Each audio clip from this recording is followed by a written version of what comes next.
నిండు పున్నమి లాంటి రాష్ట్రాన్ని అమావాస్య చీకట్లు కమ్ముకున్నాయి.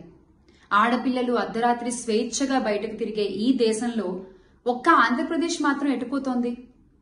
ఓట్ల కోసం గ్యారంటీలతో ప్రజల్ని బురుడి కొట్టించి అధికారంలోకి వచ్చిన ఈ కూటమి పాలనలో పసిబిడ్డలు సైతం జంకుతున్నారు.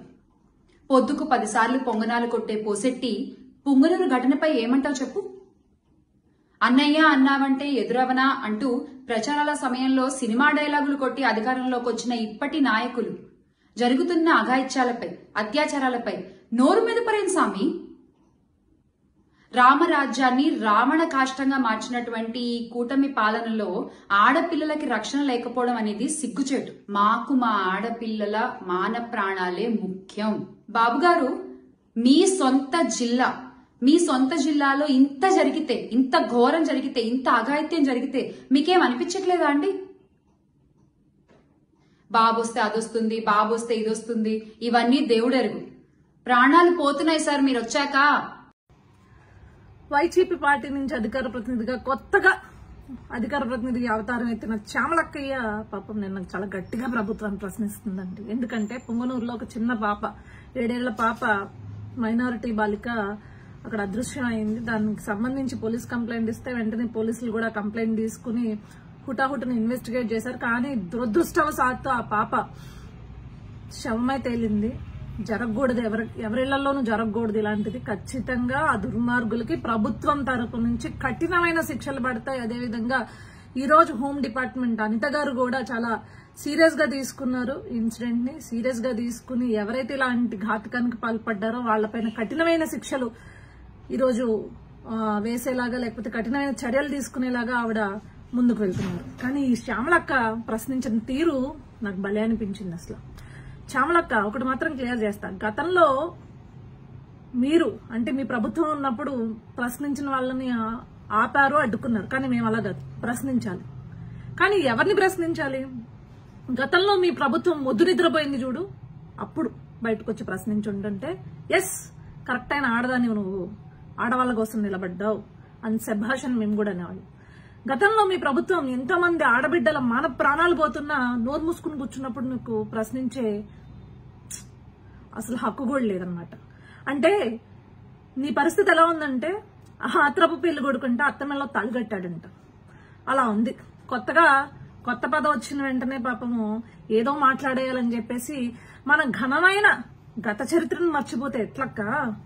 4 ఇన్సిడెంట్స్ చెప్తాను. అక్కడ ఎంతో మంది ఆడబిడ్డలు మానవ ప్రాణాలు కోల్పోయారు గత ప్రభుత్వంలో, అంటే గత 5 ఏళ్లలో. దాంట్లో ఒక్క 4 ఇన్సిడెంట్స్ చెప్తా. ఏ రోజు నువ్వు వచ్చి మాట్లాడావో నాకు ఒకసారి బయటకు వచ్చి చెప్పు.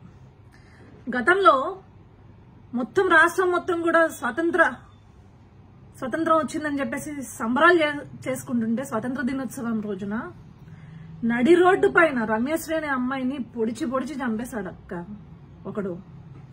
కనీసం అంటే కనీసం వైఎస్ఆర్సీపీ ప్రభుత్వం నుంచి ఒక్కడు కూడా బయటకు వచ్చి ఆ ఇన్సిడెంట్ గురించి మాట్లాడలేదు, దాని ఇన్వెస్టిగేషన్ గురించి మాట్లాడలేదు.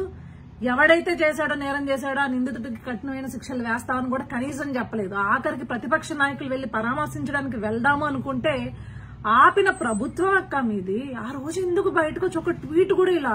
అప్పుడు ఆ ఆడబిడ్డది మానం కాదా, ఆడబిడ్డది ప్రాణం కాదా? అడిగిపోయావు అప్పుడు. ఇంకొక ఇన్సిడెంట్ అక్క, నరసరావుపేటలో అనూష అనే ఒక ఆడబిడ్డని తనతో పాటు చదువుకున్న ఒక దుర్మార్గుడు, తమరి కులానికి సంబంధించిన వాడే, చంపేస్తే కనీసం ఒక్క ప్రెస్ మీట్ లేదక్క మన ముఖ్యమంత్రి గారి దగ్గర నుంచి, అప్పటి ముఖ్యమంత్రి జగన్మోహన్ రెడ్డి దగ్గర నుంచి. మరి ఆ రోజు ఆడబోయావక్క? ఆ రోజు మొద్దు నిద్రపోతుంది కదక్క ప్రభుత్వం, అప్పుడు ఎందుకు రాలేదక్క బయటకు ప్రశ్నించడానికి?